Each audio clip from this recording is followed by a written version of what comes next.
caríssimos irmãos e irmãs, nós estamos iniciando o mês de abril e iniciando numa data muito significativa, extremamente significativa. Quinta-feira Santa, início do Tríduo Pascal. Na Quinta-feira Santa, pela manhã, o bispo se reúne com os seus padres, os seus diáconos, e realiza a missa crismal, preside a missa crismal, onde os óleos que serão utilizados ao longo do ano para batizar, para crismar, para ungir doentes, para ordenar sacerdotes, serão utilizados. Esse ano, infelizmente, não será possível, provavelmente, que os bispos se encontrem com o seu presbitério. Porém, ao longo do ano, certamente, uma outra data será marcada para a missa crismal. Porém, Quinta-feira Santa, início do Tríduo Pascal, nós queremos comentar sobre a Palavra de Deus da segunda leitura dessa noite, da missa dessa noite, com a qual se começa o Tríduo Pascal, o grande tríduo que a Igreja vive ao longo do ano. E a segunda leitura, ela é tirada da primeira carta aos Coríntios, capítulo 11, 23 a 27. Esse trecho, ele está dentro de um texto mais amplo, que começa no versículo 17 da 1 Coríntios capítulo 11 e vai até o versículo 34. No trecho específico que a liturgia nos oferece, o apóstolo Paulo, ele lembra a comunidade, ele transmite para a comunidade a instituição da Eucaristia. A instituição da Eucaristia, ela é narrada depois também pelos evangelhos sinóticos, Marcos, Mateus, Lucas, porém aqui nós temos a narração da instituição da Eucaristia por parte do apóstolo Paulo. E o apóstolo Paulo, ele que não tinha sido testemunha desse momento, ele diz assim: eu transmito aquilo que eu recebi. Então, ele não está, repito, transmitindo alguma coisa da qual ele tinha sido testemunha, mas ele transmite o que ele recebeu da igreja. Provavelmente, ele transmite uma tradição que ele recebera na igreja de Antioquia de Síria, onde ele estivera por bastante tempo.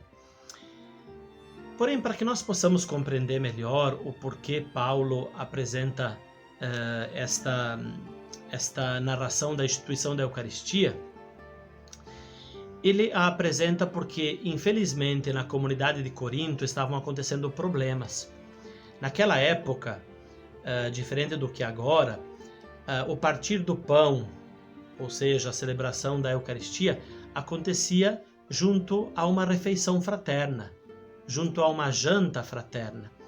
E aqui Paulo critica muito aquilo que ele escutou dessas celebrações da Eucaristia que estavam acontecendo, porque gente mais rica, provavelmente também quem era dono daquela casa, e outras pessoas talvez da mesma classe social, embora não fossem muitos os abastados na comunidade cristã de Corinto, mas essas pessoas chegavam mais cedo e se banqueteavam, bebiam, e quando chegavam no final do dia, a maioria dos seguidores de Jesus, que eram trabalhadores pobres, ex-escravos, escravos, quando chegavam, encontravam essas pessoas já saciadas de comer e beber, e essas pessoas se encontravam com fome após um dia de trabalho duro.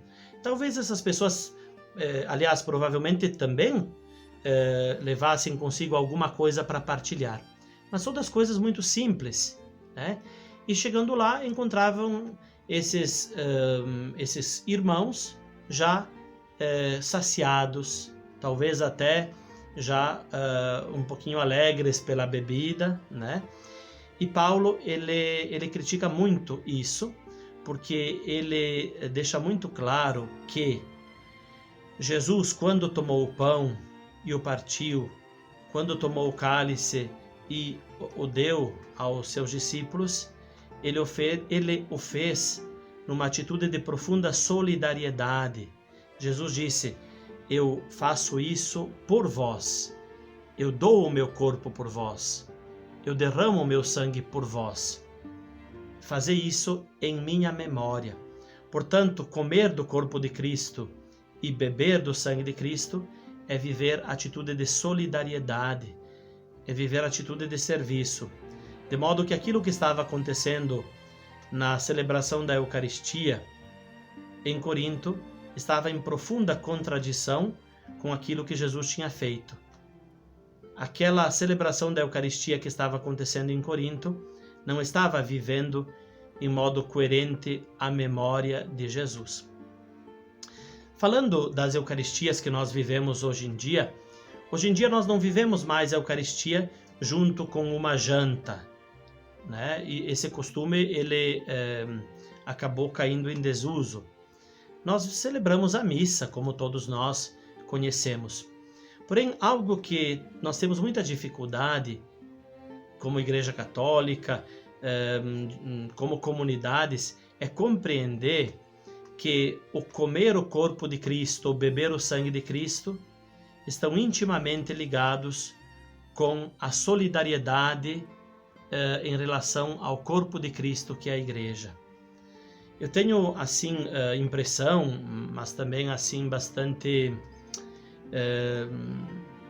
tenho percepção, enfim, de que normalmente nós comungamos pensando de que a Eucaristia ela me reforça, mas do ponto de vista individual. Eu comungo para estar mais forte, para fortalecer-me na fé.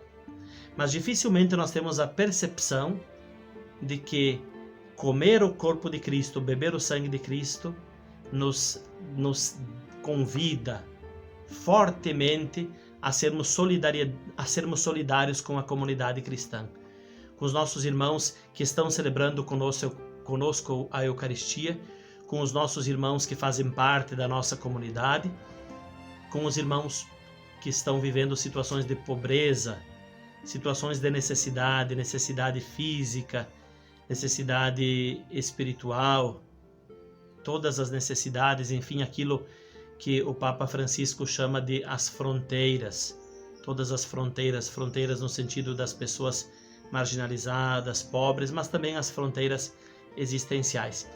Então, nessa quinta-feira, caríssimos irmãos e irmãs, eu convido que nós possamos, iluminados pelas palavras do apóstolo Paulo, perceber que a Eucaristia ela está intimamente ligada com a comunidade cristã que a celebra.